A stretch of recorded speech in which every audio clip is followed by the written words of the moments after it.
बचपन में जब मैं डांस करती थी कि घर में मना था, नौरा नौरा ऐसे ऐसे कर रही है रूम में, क्या कर रही है? कुछ नहीं, डांस कर रही थी। हाँ नहीं का मन कहाँ लगता है सबसे ज्यादा? तो आपको डांस तो करना ही चाहिए, तो अच्छी बात है, ये टैलेंट है आपके अंदर। Welcome to special species. दोस्तों आज की वीडियो बहुत ही खास होने वाली है क्योंकि आज की वीडियो के अंदर मैंने आपको बॉलीवुड की एक मशहूर एक्ट्रेस नोरा फतेही को दिखाना है और उनकी डांसिंग की स्टोरी सुननी है कि इनको डांसिंग से क्यों रोका जाता था, किस लिए रोका जाता था और इस्लाम क्या कहता है डांसिंग के हवाले से। लेकिन यही same question doctor Zakir Naik साहब से भी किया गया था और अनिरुद्धा आचार्य एक हिंदू पंडित है उनसे भी किया गया था, तो उन्होंने उसका क्या जवाब दिया आज की वीडियो के अंदर हम यही जानने वाले हैं।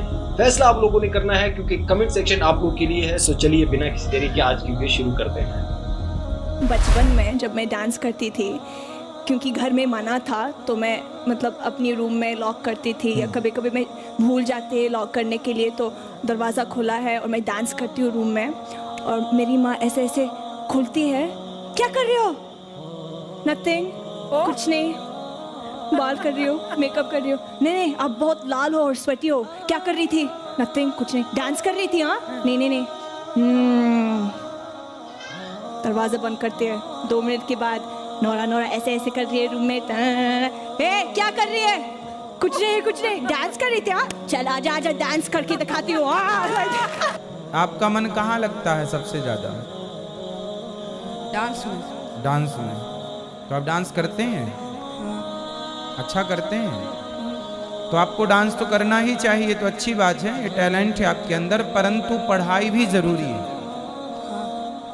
आप डांस करने में माहिर हैं, एक्सपर्ट हैं, यदि आप डांस करने में आगे गए और कल को आप अमेरिका गए, लंदन गए अपना प्रोग्राम करने के लिए, तो वहाँ की भाषा कैसे बोलेंगे, वहाँ कैसे डील करेंगे, क्योंकि आप तो पढ़े नहीं होंगे। इसलिए आप कुछ भी करें, आपके अंदर टैलेंट है, वो आपका प्लस पॉइंट है। इसलिए आपका टैलेंट अच्छा है कि आप डांस करते हैं, बट साथ में आपको पढ़ाई ज़रूरी है। वो पढ़ाई आपके डांसिंग में आपकी सहायक बनेगी। पढ़ाई नहीं करेंगे तो आपके टैलेंट का क्या अर्थ? मेरा नाम प्रगति है। मैं स्टूडेंट हूँ।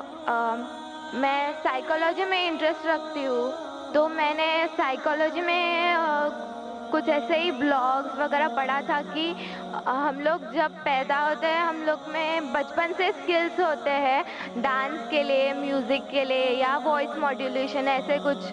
तो मैं जानना चाहती हूँ कि कोई मुस्लिम है तो इसमें करियर क्यों नहीं कर सकते? डांस एंड म्यूज़िक अलाउड क्यों नहीं है? बहन का सवाल है, क्या वो साइकोलॉजी की स्टूडेंट है और वो ये कहती है कि इंसान में कुछ ऐसे जीन जो स्किल्स पैदा होते हैं डांसिंग के या मॉडलिंग के, तो इस्लाम में डांसिंग और मॉडलिंग क्यों हराम है?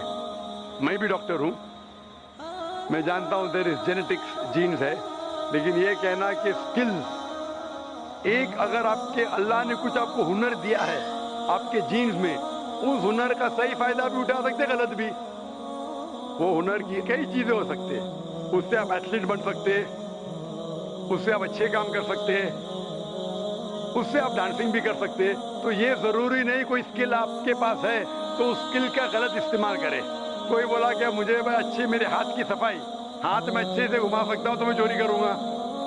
वो हाथ की सफाई से हम अच्छे काम भी कर सकते हैं ना, हाथ की सफाई से सर्जरी कर सकते, इंसान की जान बचा सकते, डॉक्टर बन सकते, उसी हाथ की सफाई से चोरी भी कर सकते। तो हाथ की सफाई का हुनर है अगर आपके पास, उसका अच्छा इस्तेमाल करो। जो आपका मेन सवाल था कि इस्लाम में डांसिंग और मॉडलिंग क्यों हराम है? इस्लाम में वो चीज जो आपको कुरान और हदीस से दूर लेके जाती है वो हराम है, क्योंकि इस्लाम में मानते हैं हम हमारे खवातीन, हम औरतों की इज्जत करते हैं और हम नहीं चाहते कि उनकी नुमाइश करें। हम देखते हैं कि वेस्टर्न वर्ल्ड, जब वेस्टर्न वर्ल्ड कहती है in the name of women's liberalisation, the Western society in the name of women's liberalization, actually they are degrading the woman. In the name of women's liberalization, they are degrading her to a status of mistresses, concubines, society butterflies with a hidden behind the colorful screen of art and culture. Western society कहती है कि हम खवातीन को बढ़ावा देते हैं, उनकी इज्जत करते हैं। वो उसूलन क्या कर रहे हैं? मीडिया के जरिए इन the name of art and culture, art और कल्चर के नाम पे वो क्या कर रहे हैं, वो खवातीन को जलील कर रहे हैं। मैं आपको मिसाल देता हूं। आप जो कह रहे हैं मॉडलिंग, मॉडलिंग क्यों करते हैं ऐड के लिए? एक बहुत फेमस ऐड है, जो ऐड है BMW का। आपने सुना होगा BMW के बारे में, जो गाड़ी है, जो नौजवान उसे पसंद करते हैं, वो मर्सिडीज के लेवल की है। मर्सिडीज का स्टेटस है, BMW का भी इक्वल स्टेटस है, लेकिन नौजवानों के लिए वो फास्ट गाड़ी है, उसका पिकअप बहुत फास्ट है। उसके अंदर एक ऐड में, एक मशहूर ऐड के बारे में मुझे एक शख्स ने कहा कि BMW की मशहूर ऐड है जिसके आगे एक लड़की खड़ी है बिकिनी के साथ, और वो ऐड के आगे लिखा है test drive her now, who the girl of the car. Test drive her now मतलब इसको घुमाओ। किसको? लड़की को क्या गाड़ी को? तो इस ऐड के जरिए ये ऐड हमारी खवातीन, हमारी वालदा, हमारी बहन, हमारे बीवियों को बेच रहा है। मैं पूछता हूँ, गाड़ियां अक्सर आदमी चलाते, खवातीन थोड़ी। फिर भी आदमी को मुतासिर करने के लिए ये मॉडलिंग के जरिए, ये डांसिंग के जरिए खवातीन की नुमाइश हो रही है। तो ये western culture in the name of women's liberalisation वो क्या कर रहे? वो खवातीन को जलील कर रहे। इसीलिए इस्लाम में, जैसे कि मैंने कहा मेरे तकरीर में, हम खवातीन की इज्जत करते और हिजाब में मानते हैं। इसीलिए हम हमारे खवातीन की नुमाइश नहीं करते। इसीलिए खवातीन का सारा जिस्म ढका होना चाहिए, सिर्फ चेहरा और हाथ दिख सकता है। इसीलिए ये डांसिंग और मॉडलिंग कुरान और हदीस के खिलाफ है, इसीलिए इस्लाम में खिलाफ है। कि कुरान में कोई आयत है जिसमें लिखा है कि म्यूजिक हराम है? कुरान में लिखा है अतिउल्लाह अतिउर रसूल, ओबे अल्लाह ओबे द मैसेज, अल्लाह की बात मानो, अल्लाह के रसूल की बात मानो। तो कुरान या सही हदीस में मौजूद हमें मानना चाहिए। कुरान में डायरेक्ट वर्स नहीं है, कोई साफ अल्फाज से कि म्यूजिक हराम है, इनडायरेक्ट है। लेकिन अल्लाह के रसूल के हदीस में है, सही हदीस में लिखा है कि सिर्फ डफ होता है वन साइडेड ड्रम, डफ अलाउड है, उसके अलावा बाकी म्यूजिकल इंस्ट्रूमेंट्स हराम है। ये साफ तौर पे लिखा है। अभी आपका आर्ग्यूमेंट है कि बिस्मिल्लाह खान साहब कहते हैं कि music is soothing for the soul. मेरा दोस्त कहता है शराब भी सूदिंग फॉर द सोल है, शराब से मुझे सुकून मिलता है। ठीक है भाई, आपको सुकून मिलता है, लेकिन उससे नुकसान ज्यादा है। तो म्यूजिक क्यों हराम करार किया है? इट इंटॉक्सिकेट्स। कुरान में लिखा हुआ है, चैप्टर नंबर 2 सूरह अल बकरा में, सूरा नंबर 2 आयत नंबर 219, शराब में फायदे भी है नुकसान भी है। अल्लाह ताला जानता है, अल्लाह ताला सब कुछ जानता है।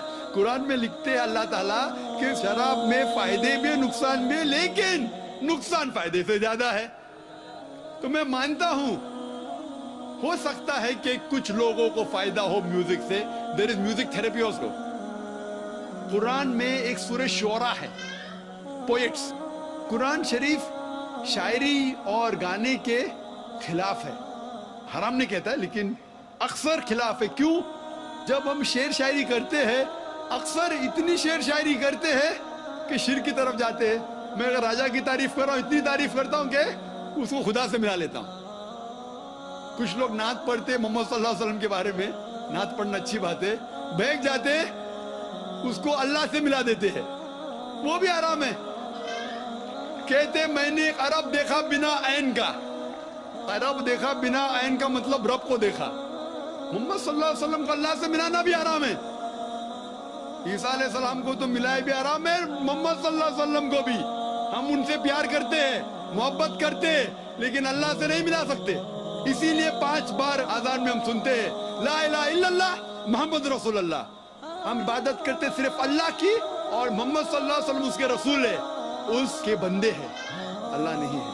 तो बिस्मिल्लाह खान जो कहते हैं, हो सकता है कि किसको सुकून पहुंचता होगा, लेकिन जब हम म्यूजिक लेते हैं, अक्सर क्या होता है म्यूजिक के अंदर एक इंसान बहक जाता है। हम गाने सुनते ना, वो हीरो हीरोइन से कहता है कि मैं तुम्हारे लिए चांद तोड़ के लेके आऊंगा, सितारे तोड़ के लेके आऊंगा, या हम जानते हैं ऐसा ही नहीं है तो भी हम गुनगुनाते। वो क्यों म्यूजिक होती है? हम जानते कौन चांद या तारे तोड़ के लेके आ सकता है। हम जानते हैं कितने अल्फाज हम जब सुनते ये गाने के बकवास है, लेकिन फिर भी गुनगुनाते। नहीं सुनना चाहते तो भी सुनते। घर के बाहर बोंगा लगा है, 1 2 3 है, क्या 1 2 नहीं सुनना चाहते फिर भी सुनना।